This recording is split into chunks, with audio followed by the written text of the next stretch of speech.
तो आज आप सबके समक्ष भक्तमाल को थोड़ा इस पे विचार करने के लिए, इस पे थोड़ी चर्चा करने के लिए उपस्थित हुआ हूँ।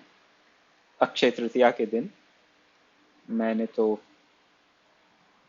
अपने ही आ, सत्संग के लिए, स्वाध्याय के लिए, समय के सदुपयोग के लिए ऐसा निश्चय किया, भगवत प्रेरणा से, गुरु प्रेरणा से, कि भक्तमाल का अध्ययन शुरू किया जाए। और अब कुछ प्रेमी जनों के प्रेरणा से इसको मैं फेसबुक लाइव के माध्यम से आप सबके सामने रखने का प्रयास करूंगा। तो आज पहले थोड़ा भक्तमाल है क्या, उस पर थोड़ी चर्चा कर लें। मैं नहीं जानता कि आप में से कितने लोग भक्तमाल से परिचित हैं। भक्तमाल एक ग्रंथ है जो कि भक्तों की लीलाओं का, भक्तों के चरित्रों का संकलन है। संकलन किया गया है भक्तों के चरित्र का, सती से लेकर कलयुग के संतों के चरित्रों का संकलन इसमें है। और ये भक्तों के चरित्रों का संकलन है, इसलिए इसे भक्तमाल कहा गया है, भक्तों के चरित्रों की माला। इसके रचयिता हैं परम संत श्री नाभादास जी। उनका वैसे तो दीक्षित नाम नारायण दास है, लेकिन नाभादास जी के नाम से ही वो प्रसिद्ध हैं। उनका जन्म बहुत ही गरीब परिवार में हुआ था।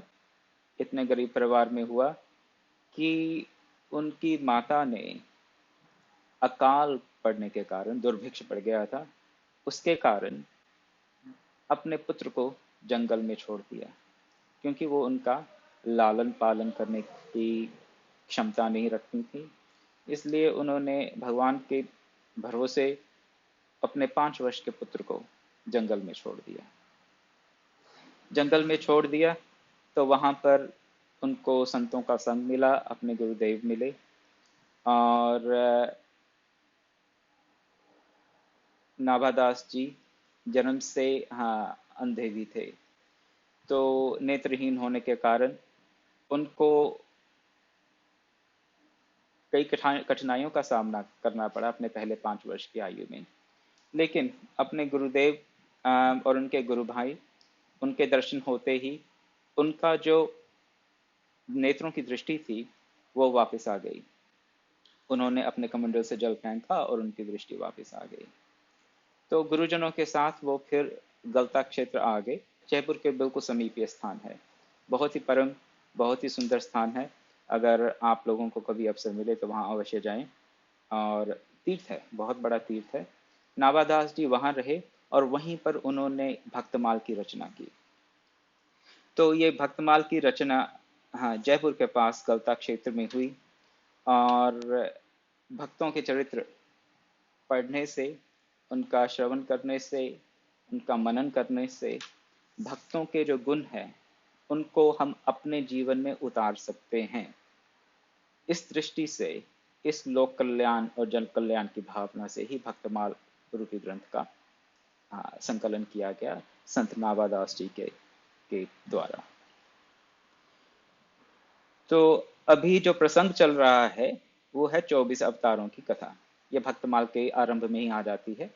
मैं कुछ तो पढ़ चुका हूँ, 51 पन्ने ग्रंथ के मैं पढ़ चुका हूँ। और अभी मैं 24 अवतारों के मध्य में हूँ।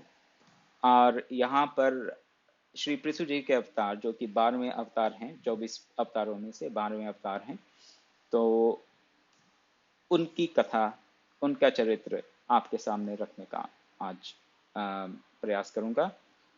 तो पृथु जी को, जो कि एक राजा थे, उनको भगवान का अवतार माना गया है। अवतार मानने का कारण ये है कि उनके चरण में चिन्ह थे। कैसे चिन्ह थे? चक्र के और वज्र के। जब भी भगवान अवतार लेते हैं वो कुछ अपने आयुध या किसी प्रकार के चिन्ह धारण करके ही मानव शरीर में आते हैं। इसलिए उनको श्री भगवान का अवतार माना गया। लेकिन उनकी उनका जन्म कैसे हुआ, यह भी अपने आप में बड़ी अद्भुत घटना है।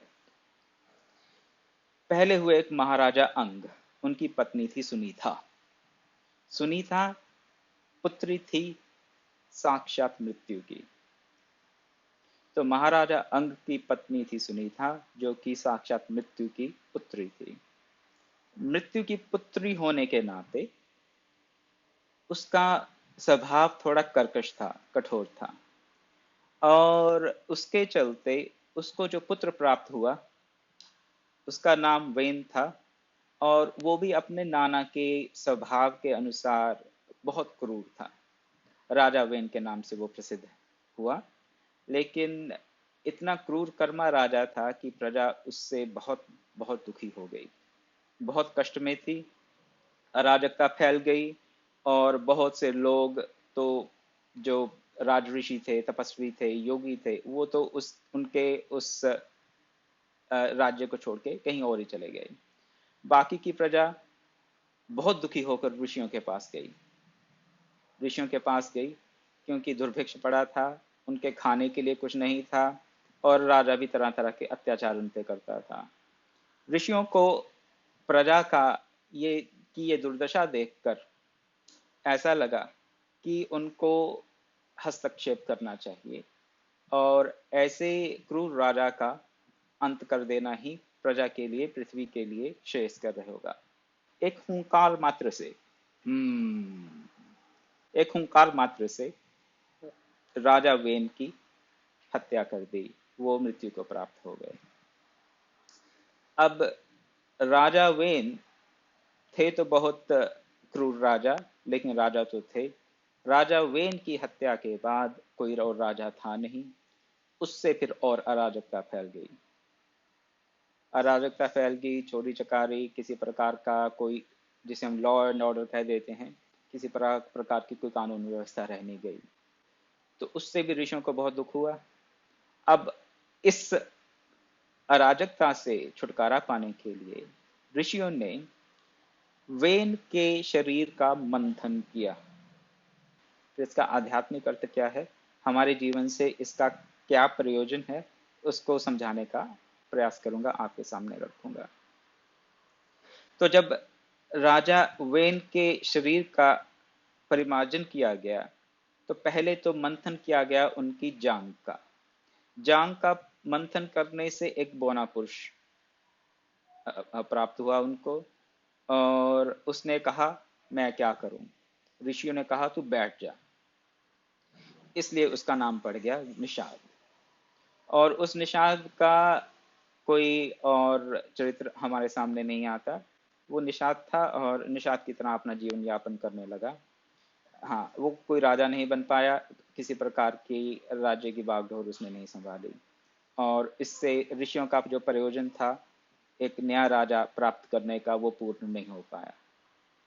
तो फिर ऋषियों ने पृथु के माफ कीजिएगा, वेन के बाहों का मंथन किया। अब बाहों का मंथन किया तो उससे उनको एक पुत्र और पुत्री, एक स्त्री और एक पुरुष प्राप्त हुए। जो पुरुष थे, पुरुष का नाम ऋषि ने रख दिया पृथु, और स्त्री का नाम रख दिया अर्ची। पृथु और अर्ची ये दोनों महाविष्णु और महालक्ष्मी के अवतार माने गए हैं। चरण में चक्र का चिन्ह था, और उस चक्र के चिन्ह के नाते उनको भगवान का अवतार माना गया। फिर राजा पृथु का राज्याभिषेक हुआ। उन्होंने प्रजा के कल्याण के लिए बहुत से काम किए, और उनमें से एक काम उन्होंने ऐसा किया जिसके लिए, हाँ, उनका नाम अभी तक प्रसिद्ध है। पहले अराजकता के चलते और क्रूर राजा वेन के चलते पृथ्वी पर किसी भी प्रकार की औषधि की उत्पत्ति नहीं होती थी। अब यहाँ पे ये समझ लेना बहुत जरूरी है कि औषधि है क्या। औषधि को आजकल की भाषा में हम मेडिसिन कह देते हैं कि बीमार हुए तो जो लिया वो औषधि है। लेकिन आयुर्वेद की भाषा में अपने वैदिक भाषा में औषधि का ये अर्थ नहीं है। वेद वेदांत की भाषा में, आयुर्वेद की भाषा में औषधि उसे कहा गया है ऐसे किसी ऐसे किसी पेड़ को, पौधे को, जो कि फसल देकर समाप्त हो जाता है। तो ऐसे कौन से पेड़ पौधे हैं जो फसल देकर समाप्त हो जाते हैं, बीज बनाकर समाप्त हो जाते हैं? जो गेहूं, चावल, हर प्रकार के दालें, कई प्रकार के तिलहन, ये सब औषधियों अम, के कैटेगरी में आती हैं। इन सबको औषधि कहा जाता है। तो औषधियों का दोहन नहीं हो पा रहा था अराजकता के चलते, कृषि समाप्त प्राय हो गई थी और पृथ्वी भी एकदम से बंजर हो गई थी। तो राजा पृथु ने क्या किया? पृथ्वी को फिर से उपजाऊ बनाया, फिर से उसकी उर्वरा शक्ति का अ, संचार किया, जिससे कि प्रजा को भरपेट खाना मिला। वो पहले बहुत कमजोर हो गए थे, हृष्ट पुष्ट नहीं थे, लेकिन अब औषधियों के संचार के चलते उनके शरीर में फिर से प्राण शक्ति का जो संचार था फिर से हुआ, अच्छे से हृष्ट पुष्ट हो गए और प्रजा सुख से रहने लगी। इस प्रकार से उन्होंने प्रजा का रंजन किया। तो यहां तक आदि कथा में पहुंचा हूं मैं, राजा पृथु के चरित्र की। यहाँ पर कुछ बातों को समझ लेना आवश्यक है। सबसे पहले कि जांग से राजा पैदा नहीं हुआ, जांग से निषाद पैदा हुआ। राजा पैदा हुआ वेन के शरीर का जब मंथन किया गया, तो जांग से तो निषाद पैदा हुए और बाहु से, बाहु के मंथन से ही राजा का आविर्भाव हुआ, पृथ्वी का आविर्भाव हुआ अर्ची के साथ। इसका सीधा सीधा अर्थ ये है कि राजा में बाहुबल होना आवश्यक है। और अगर आपने पुरुष सूक्त की का कभी अध्ययन किया है, सुना है, उसकी व्याख्या सुनी है, तो पुरुष सूक्त में भी यही बताया गया है कि जो भुजाएं हैं वो क्षत्रियों का प्रतीक हैं। क्षत्रियों का प्रतीक होने के नाते, शास्त्र बल का प्रतीक होने के नाते भुजाओं से ही राजा की उत्पत्ति बताई गई है। तो ये सांकेतिक भाषा है, इस सांकेतिक भाषा को हमें समझना चाहिए। और उससे भी पहले अगर हम देखें कि ऋषियों ने जब मंथन किया राजा वेन के शरीर का, दुष्ट राजा के शरीर, भगवान के अवतार के प्रकट होने के लिए उन्होंने एक रास्ता खोल दिया। रास्ता खोल दिया किससे? उस शरीर से जो कि एक बहुत ही दुष्ट राजा का था। ज्यादातर हम लोग ये सोचते हैं कि हाँ, बड़े श्रेष्ठ भूमि में ही श्रेष्ठ फसल हो सकती है, बड़े अच्छे कुल में ही किसी अच्छी आत्मा का आविर्भाव हो सकता है। लेकिन जब ऋषि ऋषि लोग अपना हस्तक्षेप करते हैं, तो अपनी दिव्य दृष्टि से, अपने तपोबल से वो क्या कर सकते हैं, ये उदाहरण हमारे सामने है।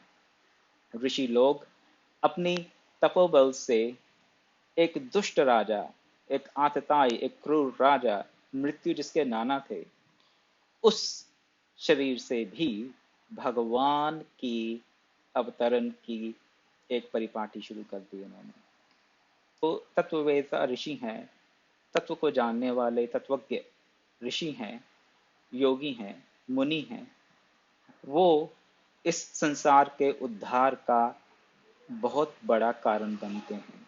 युग युगांतर में पृथ्वी का चाहे जितना भी बुरा हाल हो गया हो, जितनी भी बंजर हो गई हो, राजा जितना भी क्रूर हो गया हो, लेकिन धर्म के रास्ते पे चलने वाले धर्मावलंबी तत्ववेता ऋषि मुनि फिर से धर्म की संस्थापना कर सकते हैं, फिर से प्रभु के अवतरण का कारण बन सकते हैं और फिर से सुराज्य की स्थापना कर सकते हैं।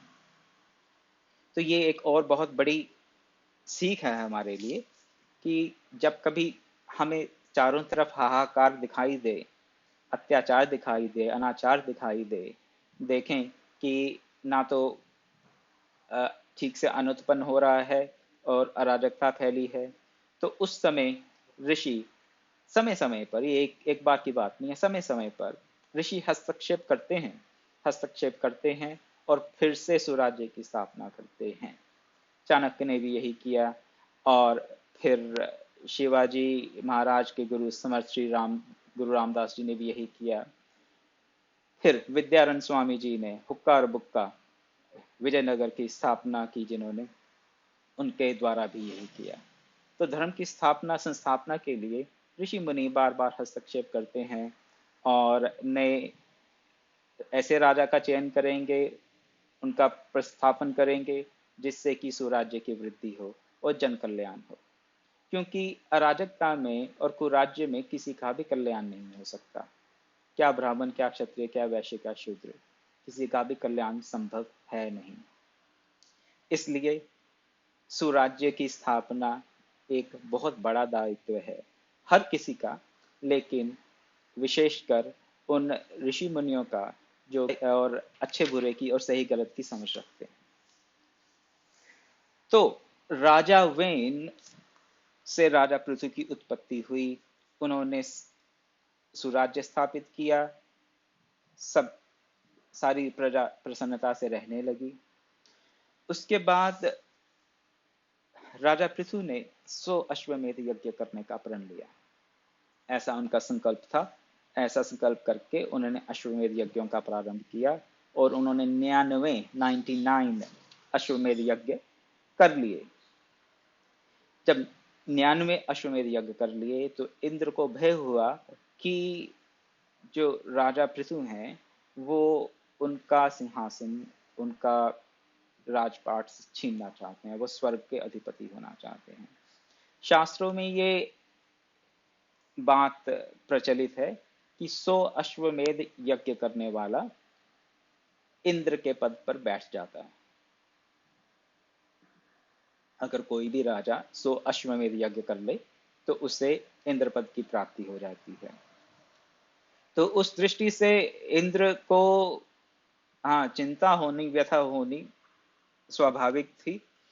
तो इंद्र ने क्या किया, यज्ञ में विघ्न डालने के लिए इंद्र वहां पर पहुंचे। और हुआ क्या, राजा पृथु इतने शक्तिशाली थे कि उन्होंने इंद्र को ही यज्ञ में हवन कर देने का निश्चय कर लिया कि इंद्र का वध करेंगे और इसी के साथ ही 100वें अश्वमेध यज्ञ की पूर्ति हो जाएगी। लेकिन इस सब हिंसा के बीच बचाव में ब्रह्मा जी आए। ब्रह्मा जी ने आकर ब्राह्मणों को समझाया कि ऐसा करना उचित नहीं है, और राजा पृथ्वी को बताया कि आप 100वां अश्वमेध यज्ञ मत कीजिए, हिंसा मत कीजिए। और इंद्र को भी समझाया कि आप अपना क्रोध त्याग दीजिए, राजा पृथु को आपके इंद्र पद की कोई अभिलाषा नहीं है। तो ब्रह्मा जी और ब्राह्मणों ने मिलकर बीच बचाव किया और दोनों की संधि करा दी। इंद्र की और पृथु, राजा पृथु की संधि हो गई। संधि होने से क्या हुआ कि इंद्र तो अपने स्वर्गलोक वापस चले गए, लेकिन राजा पृथु को भगवान विष्णु ने साक्षात दर्शन दिए। यहां पर एक बात और सोचने की है कि संकल्प हम लोग करते हैं, बहुत बार संकल्प करते हैं, और कई बार उस संकल्प को पूर्ण करने के लिए हम क्रूर कर्मा हो जाते हैं। तो हमें यहाँ पर ये सीखना है इस दृष्टांत से कि हमेशा ही 100 अश्वमेध यज्ञ पूरे करना, हमेशा ही अपने संकल्प को पूर्ण करना किसी भी कीमत पर, येन केन प्रकारेण, वो उचित नहीं है। अगर कोई हम ऐसा संकल्प करते हैं जिसकी पूर्णता में हमें दुष्टता का, क्रूरता का, किसी प्रकार के दूसरे का हित का सहारा लेना पड़ता है, तो उस दृष्टि में ऐसे किसी भी प्रकार के संकल्प को हमें त्याग देना चाहिए। राजा पृथु ने भी यही किया। किसके कहने पे किया? ब्रह्मा जी के कहने पे किया। ब्रह्मा जी जो कि हाँ सृजनात्मक शक्ति के प्रतीक हैं, क्रिएटर हैं। तो उनके कहने पर राजा पृथु ने अपना 100वां अश्वमेध यज्ञ नहीं किया। लेकिन उनका संकल्प ना पूर्ण होना उनके किसी प्रकार के अहित का कारण नहीं बना। उनका किसी प्रकार का कोई अहित नहीं हुआ, किसी प्रकार का कोई नुकसान नहीं हुआ। सरल शब्दों में उल्टा क्या हुआ, उनके सद्व्यवहार से प्रसन्न होकर भगवान विष्णु 99 यज्ञों से ही प्रसन्न हो गए और स्वयं उनको साक्षात दर्शन दिए। 100 अश्वमेध यज्ञों से कोई भी विष्णु के दर्शन प्राप्त कर लेगा, ऐसा कोई विधान नहीं है। 100 अश्वमेध यज्ञों से इंद्र पद मिलता है, बस ऐसी ही मान्यता है शास्त्रों के अनुसार। लेकिन पृथु ने यहाँ पे उदारता दिखाई, विनम्रता दिखाई, ब्रह्मा जी के कहने का अनुसरण किया, गुरुजनों के ब्राह्मणों के कहने का अनुसरण किया और अपने संकल्प को छोड़ दिया, हठ नहीं की। और इस उदारता के चलते, इस विनम्रता के चलते उन्होंने अपने प्रण को तो छोड़ दिया, संकल्प को तो छोड़ दिया, लेकिन भगवान विष्णु के साक्षात दर्शनों को उन्होंने वहीं पर उसी यज्ञशाला में प्राप्त किया। तो फिर भगवान विष्णु पूछते हैं कि बताओ तो आपको क्या चाहिए राजा पृथु, हम प्रसन्न हैं। इंद्रपद तो तुम्हारा छूट गया, चला गया, या तुम्हें प्राप्त नहीं हुआ, तुम्हारे तो प्राप्त करने की इच्छा भी नहीं थी, लेकिन अभी मैं तुम्हारे समक्ष प्रकट हूं, तो आप मुझे बताओ कि तुम्हें क्या चाहिए। तो राजा पृथु एक धार्मिक राजा होने के नाते, धर्म के तत्व को जानने के नाते भगवान से क्या कहते हैं कि मुझे तो मोक्ष पद की भी इच्छा नहीं है। मोक्ष पद की इच्छा नहीं है। और मोक्ष पद की इच्छा क्यों नहीं है? क्योंकि मोक्ष में प्रभु की भक्ति का दर्शन, प्रभु के भक्तों का दर्शन होना संभव नहीं है। और जहां पर भक्ति और भक्त का दर्शन, भक्तों के सत्संग का लाभ ना हो, ऐसा मोक्ष पद उनको नहीं चाहिए, राजा पृथु को नहीं चाहिए। तो उन्होंने फिर मांगा क्या? कहते कि मेरे से यही प्रार्थना करता हूं मैं आपसे कि आप मुझे क्या दें? 10,000 कान, 10,000 ईयर्स, 10,000 कान मांगे। क्यों? क्योंकि वो 10,000 कानों से प्रभु के लीला को, गुणों को सुनते रहना चाहते थे। तो वो सुनते रहना चाहते थे और ये आशीर्वाद, ये वरदान पाकर, राजा पृथु को ये वरदान देकर वहीं पर भगवान विष्णु अंतर्धान हो गए। उसके बाद वो फिर वृद्धावस्था आने पर वानप्रस्थी हो जाते हैं। अध्यात्म मार्ग का सहारा लेकर वानप्रस्थ धर्म का, वानप्रस्थ आश्रम का पालन करते हैं और फिर अपने शरीर को वानप्रस्थ में ही छोड़ देते हैं बिना किसी कष्ट के। ये 24 अवतारों में से एक अवतार हैं जिनकी कथा भक्तमाल में आई है। तो राजा पृथु के इस जीवन चरित्र से हम अगर ये सीखें कि हर संकल्प को पूर्ण करना ये इन प्रकार उचित नहीं है। धर्म से ही, दूसरों को कष्ट दिए बिना ही, सदाचार के रास्ते से ही जो संकल्प पूर्ण हो, उसी में ही हमें संतुष्टि कर लेनी चाहिए, उसी में ही भगवान की, श्री विष्णु की संतुष्टि समझनी चाहिए। और इससे पहले हमने ये भी देखा कि तत्वदृष्टा ऋषियों और मुनियों से हमें ये अपेक्षा रहनी ही चाहिए कि वो जब कभी भी अराजकता फैले तो हस्तक्षेप करें और फिर से धर्म राज्य की, सुराज्य की स्थापना करें। इन्हीं शब्दों के साथ मैं अपनी वाणी को विराम देता हूँ। आशा है आपको इस सत्संग का लाभ हुआ होगा। राजा पृथु के जीवन चरित्र से कुछ सीखने का, कुछ प्रेरणा आपको प्राप्त हुई होगी। और इस भक्तमाल की कथा को हम जारी रखेंगे। कल शाम को 5:30 बजे फिर मैं फेसबुक पे लाइव होऊंगा और फिर हम श्री हरि के अवतार की कथा का मनन चिंतन करेंगे। श्री हरि के अवतार की कथा जिसमें कि ग्राह का ग्राह ने गज का पैर पकड़ा हुआ है और 1000 वर्ष तक ग्राह और गज, क्रोकोडाइल और एलिफेंट, ये आपस में भिड़ते रहते हैं, संघर्ष करते रहते हैं। लेकिन जो ग्राह है वो हाथी का पैर, गज का पैर छोड़ता नहीं है। और फिर आगे क्या होता है वो आगे की चर्चा कल शाम को 5:30 बजे करेंगे। अभी मंगलाचरण करेंगे और उसके बाद ये फेसबुक लाइव सेशन को समाप्त कर दिया जाएगा। ओम पूर्णमदः पूर्णमिदं पूर्णात् पूर्णमुदच्यते पूर्णस्य पूर्णमादाय पूर्णमेवावशिष्यते। ओम शांति शांति शांति। ओम।